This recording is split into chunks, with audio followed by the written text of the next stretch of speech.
Acts chapter 25. 3 days after Festus arrived in Caesarea to take over his new responsibilities, he left for Jerusalem, where the leading priests and other Jewish leaders met with him and made their accusations against Paul. They asked Festus as a favor to transfer Paul to Jerusalem, planning to ambush and kill him on the way.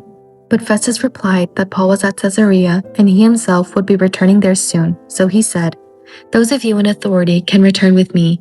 If Paul has done anything wrong, you can make your accusations."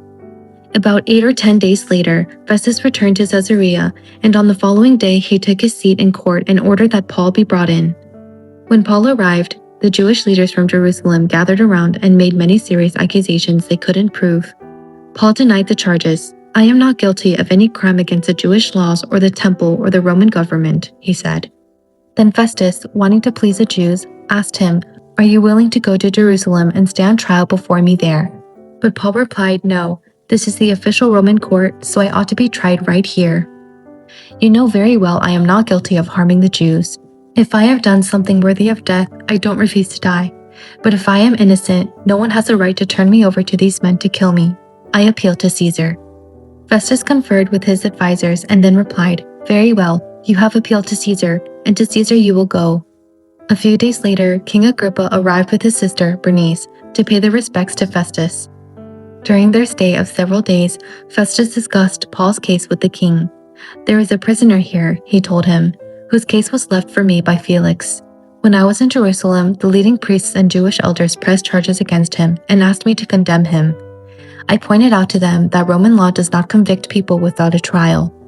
They must be given an opportunity to confront their accusers and defend themselves. When his accusers came here for the trial, I didn't delay. I called the case the very next day and ordered Paul brought in. But the accusations made against him weren't any of the crimes I expected.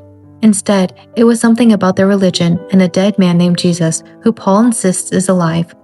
I was at a loss to know how to investigate these things, so I asked him whether he would be willing to stand trial on these charges in Jerusalem. But Paul appealed to have his case decided by the emperor, so I ordered that he be held in custody until I could arrange to send him to Caesar.